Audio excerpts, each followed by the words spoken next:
Buenos días. Bueno, pues con la última entrada puse fin a un trabajo que pensaba que no lo terminaría, que no tendría tiempo para terminarlo, y ha sido grabar el audiolibro de mi obra, que es un trabajo largo, largo, largo, largo, y con un medio que no tenía ninguna experiencia, como me he cansado de repetir, con muchos errores de dicción, porque no he leído en voz alta en mi vida, pero creo que lo suficientemente explícito para que sepáis, y creo que lo habéis entendido así, lo que me habéis seguido, que os estoy regalando mi alma, que os estoy regalando mi vida, que os estoy regalando todo lo que he aprendido en esta vida. No sé nada más que lo que os he expresado, porque si lo supiera, pues obviamente lo hubiera dicho, porque lo mío ha sido una confesión personal.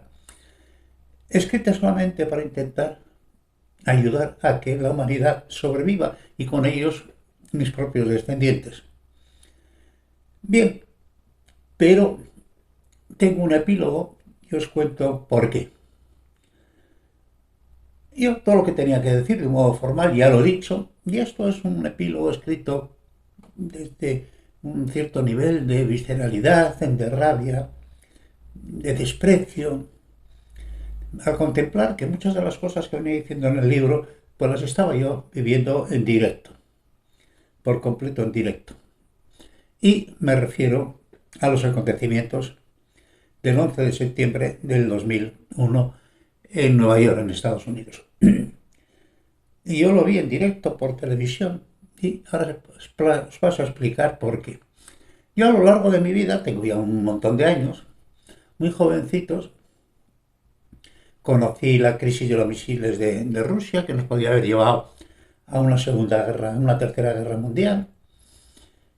Conocí ese tema tan mal pensado, tan mal preparado, tan mal realizado, que fue el asalto a Cuba en la Bahía de los Cochinos, y aquel fracaso estrepitoso, una cosa absolutamente demencial,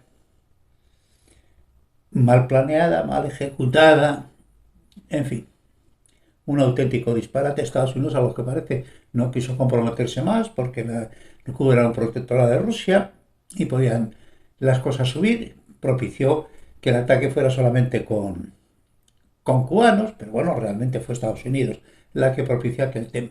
Aquello fue vergonzoso. Y yo que siempre he tenido bastante admiración por Estados Unidos, por su sistema democrático, sistema legal, en la medida que se conocía en aquel tiempo, más por las lecturas que por otras cosas, contemplé uno de los espectáculos más tristes de mi vida y que fue la salida de Saigón en el año 75. Aquello fue una hecatombe, aquello fue aquella verja de la Embajada de los Estados Unidos, con la gente desesperada, agarradas a las verjas para que pudieran escapar, porque estaban los comunistas con sus ansias de venganza a la puerta de Sagón, aquellos helicópteros en el tejado de la embajada, aquella gente desesperada, aquella salida tan absolutamente poco airosa, poco digna, poco heroica, de dejar abandonados a gente que les había ayudado, a gente que había combatido con ellos, de la forma en que lo dejaron. Dicen que un buen soldado nunca deja a un compañero herido atrás. Bueno, pues Estados Unidos ahí se portó francamente mal. Fue una vergüenza histórica. El 11 de septiembre de 2001 vi la destrucción de las Torres Gemelas, que me causó un impacto profundo, razón por la cual escribí este epílogo que ahora os leeré en dos o tres entradas. ¿Quién me va a decir a mí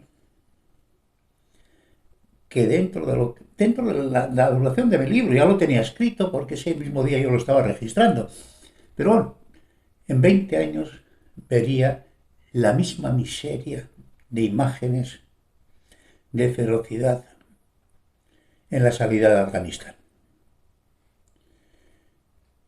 Yo no falta razón el que realmente no prendió la democracia en Afganistán, ni las clases tomaron con seriedad su destino. Aquello mientras Estados Unidos ponía los hombres y el dinero, aquí se sostuvo como una tramoya de teatro, pero claro, llega un momento en que realmente los pueblos tienen que gobernarse a sí mismos, que es lo que pasó después de la Segunda Guerra Mundial.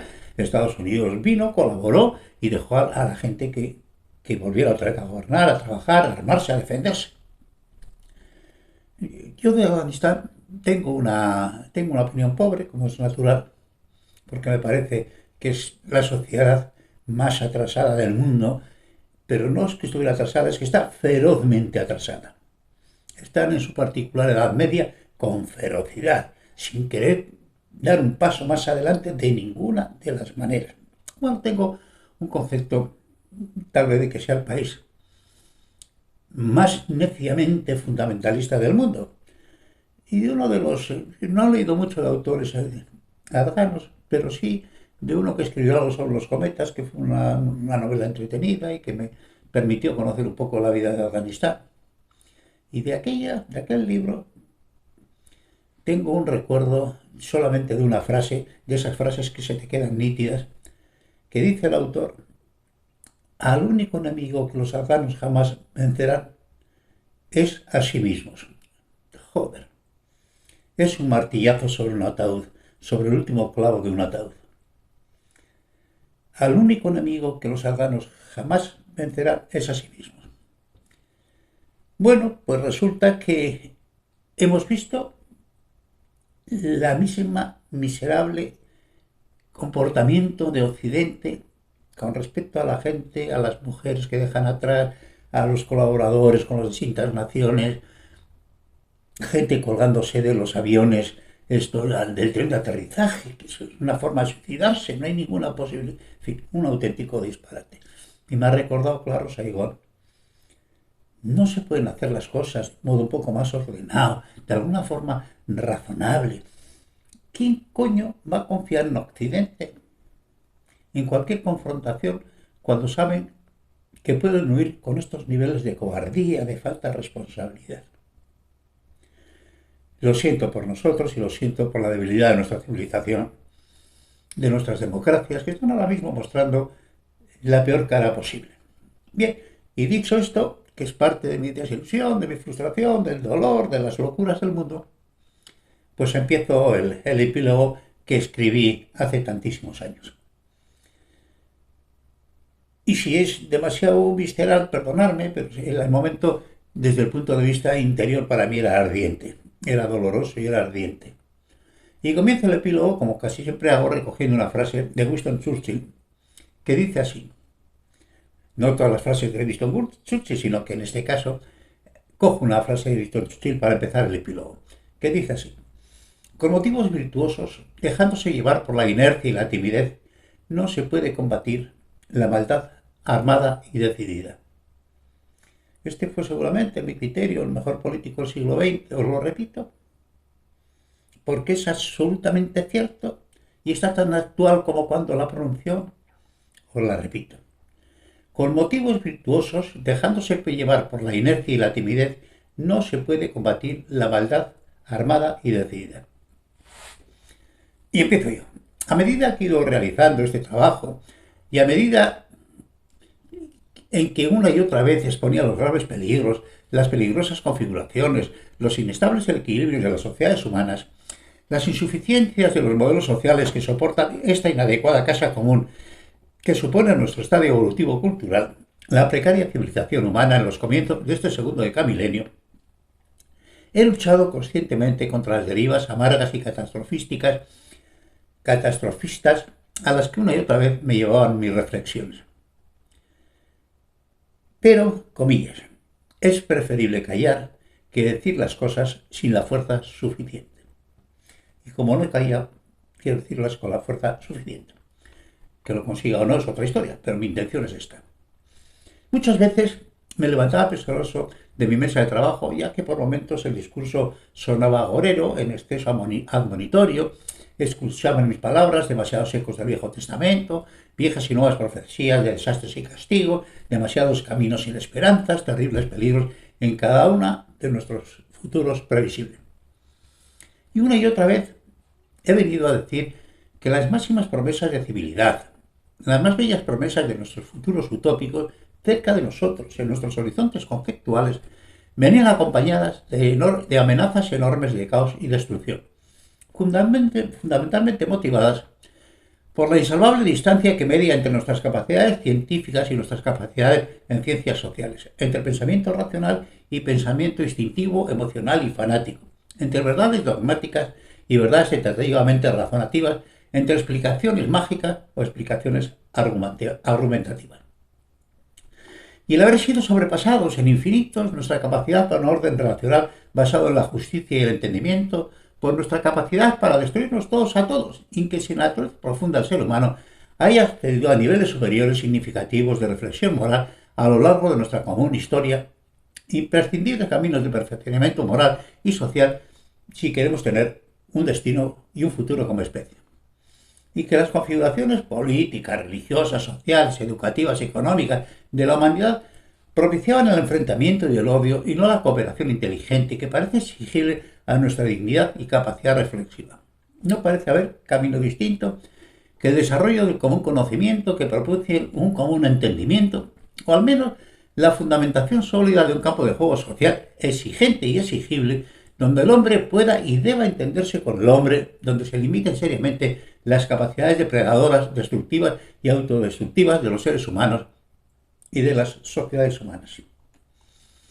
Y qué es vergonzoso, desde el punto de vista de la reflexión moral, a esta altura de nuestro desarrollo cultural, la admisión como normal de las gentes y los sistemas educativos que propician el enfrentamiento, el odio, el fanatismo, la violencia, la ignorancia, el terror, el caos, la explotación y misericordia y el dominio de los unos sobre los otros, se escondan bajo la ideología que se escondan, sea política, religiosa, filosófica, ideológica, económica o de cualquier otro orden, ya que el interés superior de la especie y de nuestro común futuro es de un orden infinitamente superior a cualquier desavenencia humana, si es que algún día somos capaces de entenderlo. Nuestro común futuro es de un orden absolutamente, infinitamente superior que cualquier desavenencia humana. Repetiroslo en vuestro interior. Popper, en una lúcida reflexión, se preguntaba cuánto de abierta y tolerante puede llegar a ser una sociedad antes de desaparecer como tal sociedad. Lo dijo hace muchos años. ¿Os suena? ¿Os suena? Que la indisciplina social, la libertad sin responsabilidad, la petición de todos sin intentar dar nada. Esas sociedades abiertas de este modo, en que falla la educación en humanidades, en que falla la disciplina social. ¿Cuánto de abierta tiene que ser una sociedad antes de desaparecer como tal sociedad? Creo que lo estamos viendo con una cierta claridad, al menos los que os atrevéis a mirar y a pensar. La maldad y el despropósito en la concepción humana parece entender a infinito si no somos capaces de construir adecuados órdenes sociales, sobre todo educativos, que limiten nuestras malévolas inclinaciones y nos encaminan a un superiores entendimientos del hecho relacional humano. Jefferson, al que yo admiro desde muy lejos, pero le admiro, juró, y yo juro con él, hostilidad, comillas, hostilidad eterna contra toda forma de tiranía sobre la mente del hombre. ¿Os suena a vosotros, a los dogmáticos, a los que queréis dominar la voluntad de la gente? Que sois unos tiranos. Las religiones dogmáticas y amenazantes, que sois unos tiranos de la condición humana.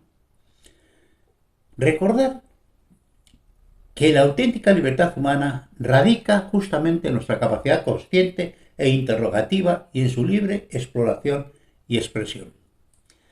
A efectos de la pequeña historia de este libro, para mí la historia de mi vida, conviene decir cómo y cuándo ha sido escrito. El primer manuscrito lo inicié en el verano de 1987 en Marbella y lo finalicé en noviembre del 87 en el monasterio de Leire, Navarra, donde me retiré para poder trabajar en el silencio y la paz de siglos que me proporcionaban sus paredes y la amable hospitalidad de los benedictinos. Terminado el trabajo, mi primera lectura crítica me sumió en la desesperanza. Era demasiado evidente, vacuo, insuficiente, petulante. No sé si ahora puede tener algún interés, ya que todos somos muy malos críticos con nuestros trabajos, máximo en mi caso, que soy vocacionalmente más un lector que un escritor, pero desde luego en esa primera versión el interés era más bien escaso, distancia infinita entre el mensaje que pretendía y el discurso que lo soportaba. Un discurso, por otra parte, que tenía mucho de Fray Gerundio de Campazas, alias Zotes, muy a mi pesar, como es natural, ya que siempre he entendido que la sencillez discursiva es casi siempre sinónimo de claridad y mejor entendimiento. Y aquella primera versión no lo era.